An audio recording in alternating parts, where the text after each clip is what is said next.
بسم اللہ الرحمن الرحیم۔ روح کی دنیا بہت گہری ہے اور دل کی دنیا اس سے بھی گہری ہے۔ اللہ ہمیں توفیق دے نماز کی، مستقل مزاجی کی، ہمارے دل کو نورانی کر دے، ہمیں تسبیح کی، تلاوت کی اور تہجد کی توفیق عطا۔ بسم اللہ الرحمن الرحیم۔ رسول اللہ صلی اللہ علیہ وسلم نے فرمایا، جس نے مجھ پر ایک بار درود بھیجا اللہ تعالیٰ اس پر 10 مرتبہ رحمت نازل فرمائے گا۔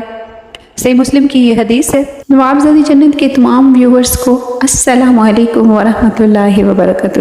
اللہم صلی علی محمد وعلی آل محمد کما صلیت علی ابراہیم وعلی آل ابراہیم انک حمید مجید۔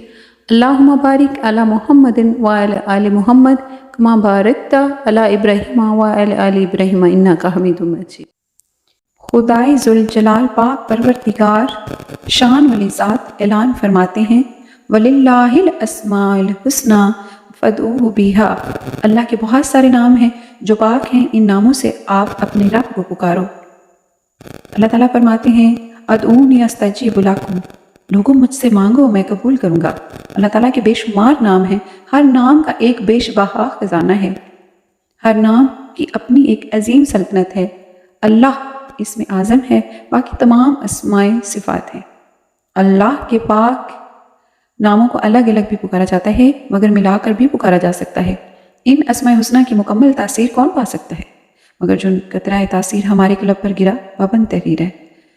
اسم اللہ کے خواص جان لیجیے، یہی آج کا خاص وظیفہ ہے، یہی ورد ہے۔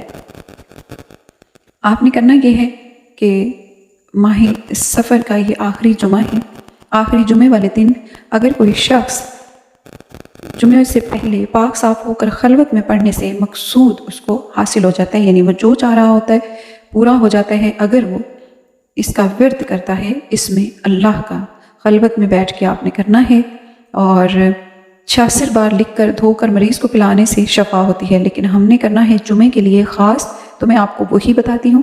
آپ نے جمعے کی نماز پڑھنی ہے، اس کے بعد جمعے کی نماز پڑھنے کے بعد آپ نے ذکر کرنا ہے، تسبیح پہ جتنا ہو سکے آپ نے یا اللہ یا رحمان پڑھتے رہنا ہے۔ اس کے بعد جب آپ نماز عصر ادا کریں گے، جو شخص جمعہ کے دن عصر کی نماز پڑھ کر قبلہ رخ بیٹھ کر مغرب تک یا اللہ یا رحمان پڑھتا رہے گا، پھر اللہ تعالیٰ سے جو دعا مانگے گا اللہ تعالیٰ اس کو عطا فرمائیں گے۔ یہ میرے رحمان کا وعدہ ہے، یہ میرے رب کا وعدہ ہے۔ آزما کر دیکھیں، محبت سے پیار سے اللہ پروردگار کے سامنے گڑ گڑائیں، نماز پڑھیں، سجدے کریں، لمبے سجدے کریں، اللہ پاک سے اپنا مقصود مانگیں، وہ عطا کرنے والا ہے، اس کی رحمت پکارتی ہے ہر وقت، بس قریب ہو جا انسان۔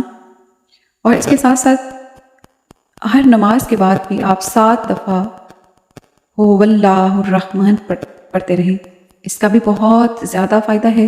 آپ ایماندار رہیں گے، شیطان کے شر سے محفوظ رہیں گے، اور جو بھی شخص اس طرح پڑھتا رہتا ہے وہ اللہ تعالیٰ کی معرفت کو پا لیتا ہے۔